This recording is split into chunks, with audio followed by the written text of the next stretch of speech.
అందరికీ నమస్కారం. ఈరోజు మనం ఒక చాలా ముఖ్యమైన విషయం గురించి మాట్లాడుకుందాం. అదేంటంటే ప్రపంచ వాణిజ్యానికి అస్సలైన వెన్నెముకలాంటి సముద్ర బీమా. దాని చట్టపరమైన విషయాలేంటో చూద్దాం.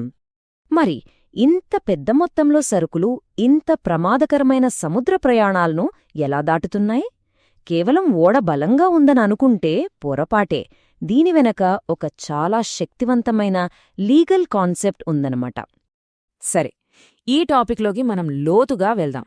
ముందుగా అసలు ఇన్సూరెన్స్ అంటే ఏంటి, దాని ప్రాథమిక సూత్రాలేంటో చూస్తాం. ఆ తర్వాత సముద్రంలో ఇన్సూరెన్స్ ఎలా పనిచేస్తుంది, ఎలాంటి పాలసీలుంటాయి, కాంట్రాక్ట్లో ఏముంటుంది, చివరిగా అసలు ఏ ప్రమాదాలను కవర్ చేస్తారు, వీటన్నిటినీ వివరంగా చర్చిద్దాం.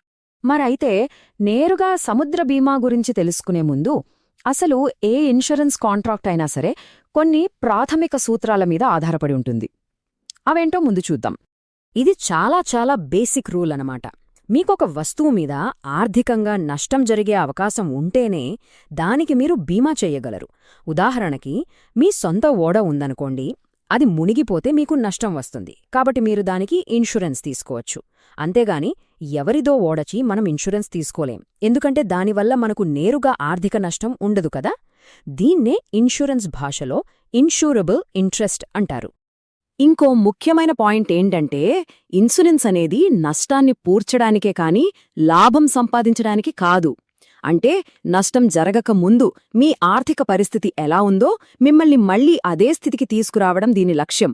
సింపుల్గా చెప్పాలంటే, మీ ఆస్తి విలువ ₹1,00,00,000 అయితే మీకు వచ్చే పరిహారం కూడా ₹1,00,00,000 వరకే ఉంటుంది, అంతకుమించి రాదు. ఇక మూడోది అట్మోస్ట్ గుడ్ ఫెయిత్, లేదా లాటిన్లో ఊబరిమే ఫిడే.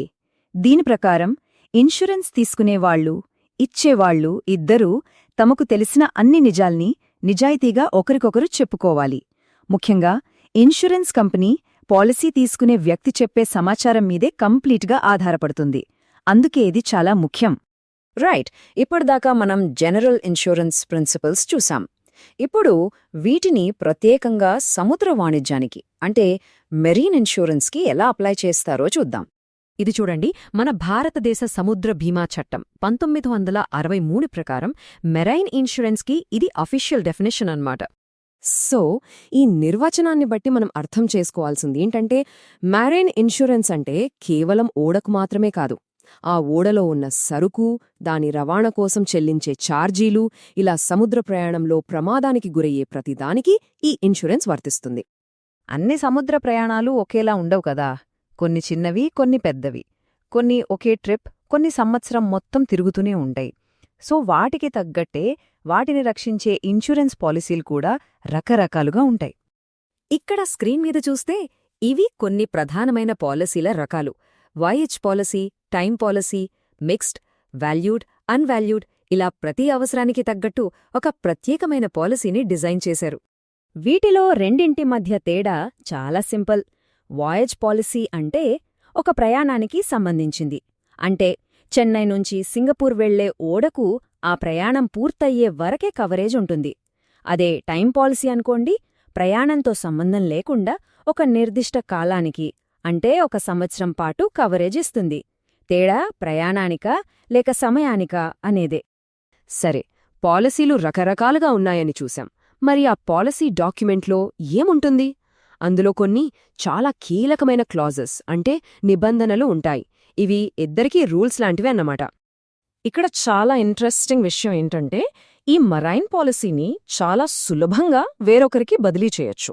ఉదాహరణకి, సరుకు ఓడలో ప్రయాణిస్తుండగానే దాన్ని ఇంకొకరికి అమ్మేశారనుకోండి, అప్పుడు ఆ సరుకుతో పాటు ఈ ఇన్సూరెన్స్ పాలసీని కూడా కొత్త ఓనర్కి ట్రాన్స్ఫర్ చేయొచ్చు.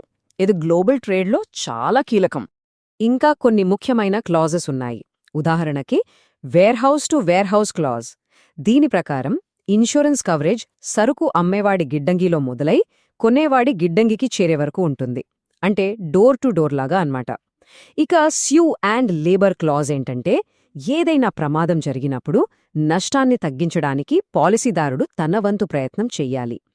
చివరిగా లాస్ట్ ఆర్ నాట్ లాస్ట్. ఇది చాలా ఆసక్తికరమైంది.